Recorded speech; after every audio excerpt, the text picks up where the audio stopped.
Hello and welcome to iBuzz. I'm your host Nosheen Bukhari, bringing you the most latest and exciting news from entertainment world. In today's episode, we will discuss what exactly blackfishing means in the entertainment industry, followed by a movie review, Fear Street Part 1, 1994. First things first, let me quickly take you to the top stories of the day. White celebrities blackfishing, Iggy Azalea being the latest example.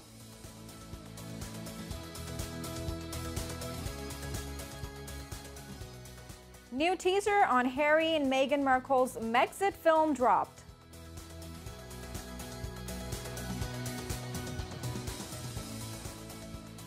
$50 Cent developing new rap battle TV series.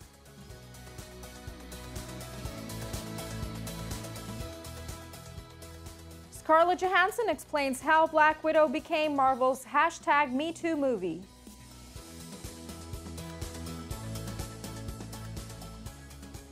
And Naya Rivera's family marks 1-year anniversary of her death.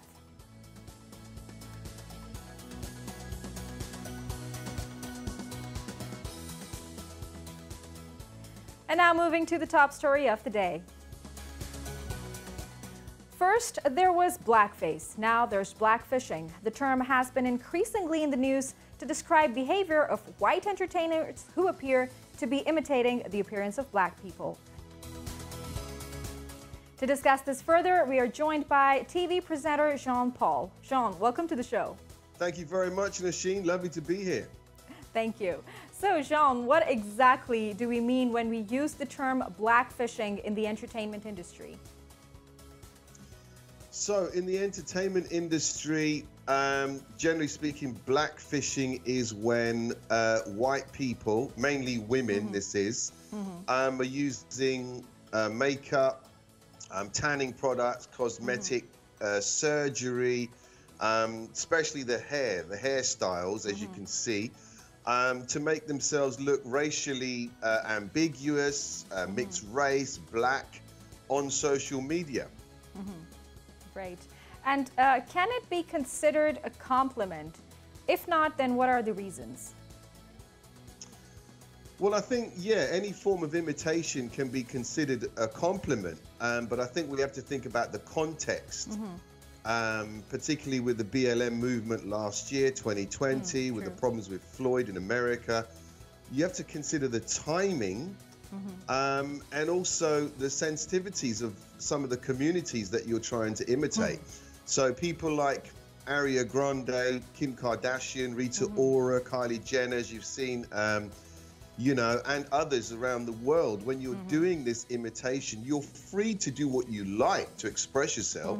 But I think you have to consider the sensitivities of some of those communities and some of the racial issues that they've been dealing with over the last year. Right. The latest example is pop star Iggy Azalea, who has drawn criticism for her look in a music video. Then we have Kim Kardashian, who received a lot of backlash even before the term blackfishing existed in 2017. Then Ariana Grande, like you mentioned, appeared in her video looking like a black woman. Are these celebrities not aware of the sensitivity of the issue despite being in the industry and working with the black people?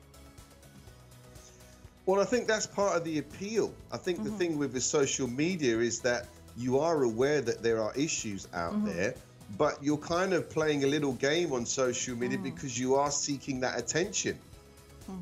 In some instances, you know, the look that they've adopted is kind of an appealing look. You do draw attention on social media, and that's what social media is about. But as I said to you, the black community have found it quite offensive that you can flirt with the community on a visual basis without considering some of the deeper, more in situ racial issues that are going on in the community at that time. Right. And critics have also described it as a form of blackface, saying it creates a dangerous paradox by celebrating black beauty and aesthetics, but only when highlighted by white people. What is your take on that? Yeah, I totally agree. I mean, blackfacing, darkening your skin, has been considered offensive for a number of decades. This goes back to sort of like the 1800s, where laws were passed in Louisiana in America which allowed people to darken their skin and change their hair. Those laws have been repealed, you know. So blackfacing, the same as they did in the sort of in the 1920s, where people had, you know, people dancing blacken up their skin, is considered to be offensive. So it is something that people need to look at and reconsider on this world global platform that we're in. They have a responsibility. You know, celebrities have a responsibility. True. And that should be taken a bit more seriously, I think. Right. And John, in 2019, a black journalist, Juana Thompson, said, instead of appreciating black culture from the sidelines, there's this need to own it, to participate in it without wanting the full experience of blackness and the systematic discrimination that comes with it. Do you agree with this? I would totally agree with that, yeah. I mean, you know, the black community find it offensive that you can flirt with how you look and impersonate a black person or a black look without actually addressing the problems or the responsibilities that come with being black. Being black is a permanent position. It's a permanent situation. True. It's not something that you can just adopt for a moment and then throw to the side because tomorrow you wish to look a different culture, a different orientation. You need to consider how that is. Racism is still a huge problem across the planet. And perhaps if it wasn't such a problem, you could celebrate or glorify certain aspects of being black. But I think you have to consider that in today's world. Right, and despite the issue being sensitive, why do we see a few of them crossing the line and appearing as black people? Of course, it depends upon the context, but do you think that this can be a marketing strategy for some of the celebrities as well? Yeah, I think it's a marketing strategy, and I think it's one that works. You know, I think it's one that works. So social media is a very powerful tool. And, you know, quite often these people who are using the black hair, the makeup and all the rest of it do attract a certain audience, attract a certain look. So because that look is quite popular in today's age, from the original black people, you are stepping into a marginalized group, you know, but it's a microaggression of that community. So you do need to consider that. It is popular, but you need to consider that. Right. In 2018, Bruno Mars was accused of cultural appropriation in one of his videos. So is cultural appropriation also included in blackfishing? Are they interconnected? I think to some extent. I think the difficulty, the difference between the two is that, you know, you can celebrate some aspects of culture around the world without having to physically change how you look. Culture and your physical appearance, I think, can be separated. I can celebrate a black event, or I can celebrate black culture around the world without having to change my hair, without having to paint myself darker. I mean, if I was to do that, sorry, Nosheen, just to say, if I was to do that and paint myself as an Aborigine, you know, one of the most crushed groups, oppressed groups in Australia, if I was to do that, very, very dark skin and those features, somebody somewhere would find it offensive. I probably would be locked up. True. So these celebrities, by doing that, by flirting with that, they have a responsibility, and at some point they will need to address that. Right. And in your opinion, how this can be stopped and how black culture can still be appreciated in the entertainment industry without hurting the sentiments of black people? Well, personally, I think that people like Rita, or there were two other people. I think Misha Francis in Great Britain came under scrutiny in the last year for similar, posts on Instagram. Emma Hallberg from Sweden. They're big names in social media, and those ladies, again, they've acknowledged that they have offended the community, and I think they've gone out there and taken an ethical stance and said, look, what we did wasn't right. Sorry. Right. And I think you do need to acknowledge that in the beginning and say, look, sorry about that. Let's understand that it's a sensitive issue. We won't do that again. We celebrate the culture, we celebrate black people, but we understand there are issues with this. Let's draw back. Let's not do it. Right. And John, how does this act exclusively harm the black community working in the entertainment industry itself, especially when coming from the artists?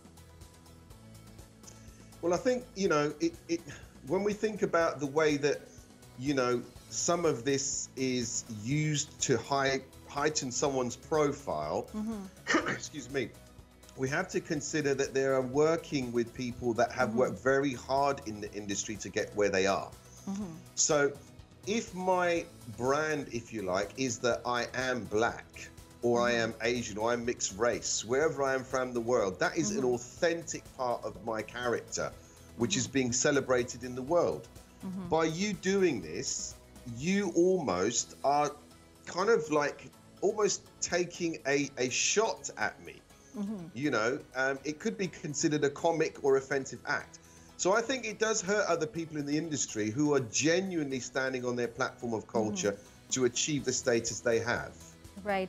And of course, celebrities need to be very responsible. But like Iggy Azalea, she's saying that it's not that what it looks like on the screen. She never wanted to look like a black woman in her new video. It's just that she has dyed her hair black and the lights were very dim in the studios. So do you think when celebrities are coming up with these sort of apologies, they should be accepted, or rather they should, you know, take take responsibility of their action? Well, I think, yeah, the first thing is to own up and say, look, you were experimenting, you were trying something, okay? Perhaps you thought it was fashionable. Perhaps you were trying to celebrate black culture or a mixed race culture. Perhaps you were genuinely trying to do that and you didn't realize the impact that it was having on people's feelings in the community. But once you've acknowledged that, once you've got the feedback, social media is very quick giving you a response. Once you've seen the negative response, it's then up to you. You have that responsibility to make an apology to the community and say, sorry about that. We are celebrating you. Let's move on from that. And as I said to you, especially with the advent of what's been going on with Black Lives Matter and everything else in the last year, it's a very, very sensitive time out there for you to do those things. So take responsibility and we'll respect you. I mean, I'm sure, you know, people will be respected for taking responsibility and being able to move forward together. Right. Jean, a great discussion. It was really wonderful having you on the show. Thank you very much. Lovely. Thank you, Nosheen. That was Jean-Paul with his thoughts on blackfishing in the entertainment industry. And now moving to other story details of the day. The third installment of Lifetime's film on Prince Harry and Meghan Markle has just dropped a new teaser that throws light on their royal exit. The new clip released shows how the Duke of Sussex character, essayed by Jordan Dean, is fiercely protective of his wife and son. A press release stated that the film explores what happened inside the palace that drove Prince Harry and Meghan Markle to leave everything behind to make a future for themselves and their son Archie. 50 Cent is working on a new hip-hop competition show titled Unwrapped. He has teamed up with bosses at TV network ABC to develop the project, which will feature celebrities showing off their hip-hop skills in rap battles. He said that he is excited to expand his relationship with ABC. Unwrapped brings G-Unit Film and Television's ability to put incredible music and musical talent on screen to the competition space. If Unwrapped becomes an entire series at ABC, it will go ahead with Netflix's similar hip-hop competition show Rhythm Plus Flow, with featured judges Chance the Rapper, T.I., and Cardi B. Scarlett Johansson tells her highly anticipated movie Black Widow began to take shape in 2017 amid the #MeToo movement. Johansson said in a new interview that she and the screenwriters felt inspired to draw comparisons between the Marvel character story and that of women who had experienced abuse by men of power in real life. She said that she had to comment on this incredible movement of women supporting other women and coming through these shared experiences of trauma on the other side by really coming forward and supporting one another. Naya Rivera's family is remembering her on 1-year anniversary of her tragic death. The Glee star went missing on July 8 last year on California's Lake Piru while boating with her son, Josie Hollis Dorsey, who is now 5. Dorsey was later found alive, while Rivera was determined by investigators to have accidentally drowned. Her body was found 5 days later. That's it from our newsroom. We will be right back with a movie review. Stay tuned to find out.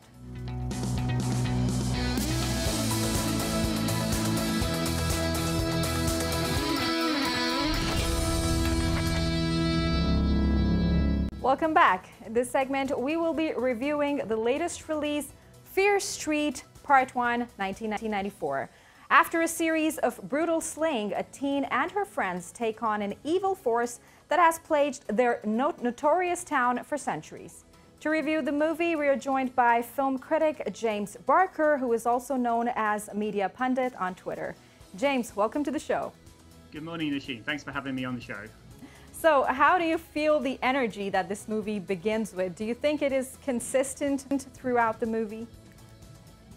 I mean, I think it's a bit of a mixed bag of a film, honestly. It's a very sort of meta movie with lots of references to other horror movies. So that seems to be the concept of the Fear Street series. It's kind of a riff on different classic horror movies. So maybe if you don't know the references, then maybe you wouldn't get it as much. The problem for that is I think doesn't seem very original, at least for the first half of the film. So there are lots of horror film cliches, lots of stuff we've seen before, and it doesn't seem very interesting to begin with. Right. However, there's a twist in the second half which sort of recontextualizes everything and makes things a bit more interesting. So speaking for myself, I'm excited for the second film and to see where they're going with this series. Right, and also it is being stated by the critics that Fear Street Part 1, 1994 gives a lot of Stranger Things vibes. Is that true? Oh, definitely, yes, yeah. You have Maya Hawke from Stranger Things, who's one of the actors in Stranger Things. So she has a cameo in the movie. Yeah. I think the younger brother character is very Stranger Things. He would fit in very well with Will and Dustin and all of the rest of them if he was in that show. And there's this sort of nostalgic element as well. Although Stranger Things is set in the 80s, and this is nostalgic for the 1990s, which is obviously slightly different. So yeah, definitely there's a Stranger Things kind of vibe. I mean, particularly since in Stranger Things, you kind of have two generations, don't you? You have the older teens and the younger teens. So this is kind of similar because you have the younger brother and you have the high school students who are the main characters.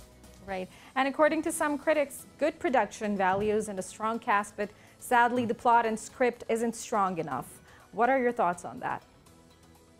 I think it, in a sense, the plot is. The plot is kind of a takeoff on different movies. So there's lots of obvious references to Scream, the 1996 Wes Craven slasher film, like the satirical slasher film. So the opening's similar. You have the popular actor who gets killed off to set up the movie. The killer is very similar to Ghostface, the killer from the Scream series. So he wears a mask. His main weapon is like a knife, and he's a teenager like the rest of the cast. And the first half is also sort of a murder mystery as to who might be the guy in the mask. So that's kind of like how it develops. I mean, I think the twist when the killer is unmasked really kind of changes things up though, and it moves it in a more kind of supernatural direction. So I think I would say the first half of the plot. I mean, I was thinking, this is stuff we've all seen before, and then the kind of this mid act, the mid movie twist. I think makes things much more interesting.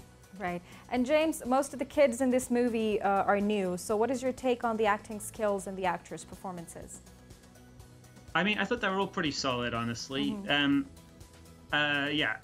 think Julie Raywald, who's one of the main characters, she gives a really good performance as Kate, who's the kind of the more like darker character in the group of teens. So she's almost as sociopathic as the villains, I think.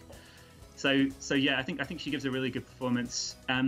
Most of the teens are pretty solid, I would say. The main actor's good. I think the kid is quite good. The younger brother. I mean, I would say it's pretty solid all around as far as the acting goes. Right. And James, 2 other parts have been previously released. Do you see the trilogy interconnected? I mean, based on the trailer for the next part, it's going to be similar to Friday the 13th. So they've already had some references to Friday the 13th in the first one. Right.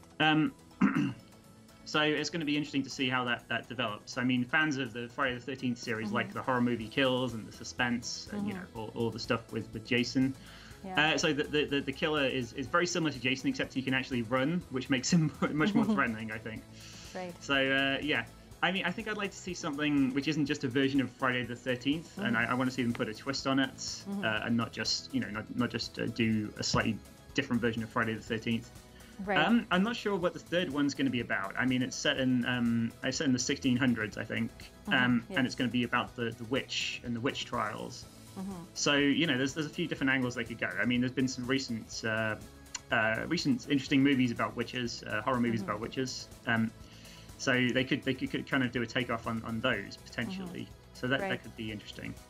Right. So would you recommend the fans to watch previous parts in order to understand the connection between this part and the previous two? I mean, well, I think you're going to be pretty baffled if you go and watch the next two movies without watching this one. Yes. Yeah. I mean, it's an interconnected plot. Clearly. I mean, it looks like they're changing the characters around somewhat. So they have some more Stranger Things. They have another actress from Stranger Things in the next one as well. Yeah, I mean, I think it's clear you have to watch it as a continuous story. I mean, you have to watch all three of them, which is quite clever of Netflix, really. So you have to give them more views in order to understand the story. Right, and James, with a dash of horror, this movie also reminds you, like you just mentioned, Scream, Nightmare in the Elm Street, and I Know What You Did Last Summer. In your opinion, what differs it from other murder mystery movies? First things first, does it even differ it from other mystery movies? If yes, then how? I don't think it. I mean, I think it doesn't in the first half. Essentially, I mean, as I say, essentially it is basically very, very similar to Scream in the first half. So yeah. I mean, I think what changes it is that the premise turns out to be different to the standard slasher movie, because it's not just one. I'm not sure what spoilers I can give here, but there's not just one slasher on the loose, essentially, and it's all kind of tied into the history of the town. So. The premise is that the town they live in, Shadyside, has had these kind of colourful slasher villains essentially for the past few hundred years. Right. So the idea is that essentially they can have all of these slasher villains in the movie rather than just sticking to one, which I think is a pretty good and interesting sort of idea for a series. Right. I'm just. Oh, sorry, carry on. Sorry. So according to some critics, when you watch the trailer, the entire movie becomes self-explanatory. What is your take on that? I'm not sure I would agree. I think. As I say, I think if you turned it off after the first 45 minutes, then you would think it was just a very, very standard, basic slasher movie. Yeah.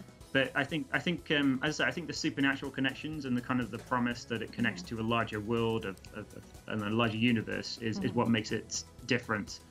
It's not perfect. I mean, I think that there are a lot of cliches in it. I mean, they're intentional cliches. But I think maybe if you're a genre fan, you might like spotting the cliches, but on the other hand, you might also just find it cliched. So I think it depends on how you look at it, really. Right. And James, the movie seems to be for teen audience.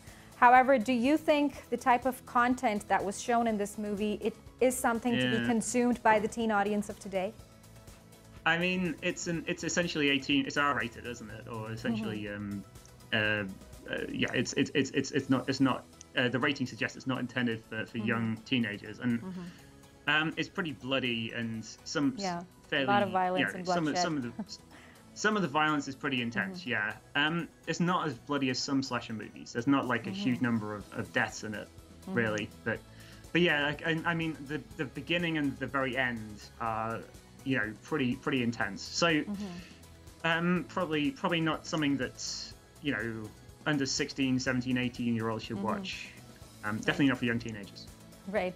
And what were the goosebump moments for you while watching the movie? Of course, we're not talking about the spoilers here, but keeping it a little uncompromised, we can talk about that. Yeah, I mean, I think the opening, I mean, it's kind of similar to Scream, but I mean, I think the killer in that is quite creepy with the skull face and everything. Yeah, there's a few other moments. I mean, there's another kind of slasher character who appears in it with a razor and stuff, and I find that character quite creepy. Yeah, there's various moments which kind of worked for me. I mean, again, I think I had to say for myself, I didn't find it particularly scary. I think because I've seen, we've seen a lot of this stuff before, so. it's a bit too familiar to be terrifying for me. But Right. but yeah, that was probably the opening and the killer, I would say. Okay. James, that was a great discussion. Thank you very much indeed for your time. Thanks, Nosheen, and thanks for having me. That was James Barker reviewing Fear Street Part 1, 1994. And that is it from today's episode. We will be back next week with some more content. Until then, take care and goodbye.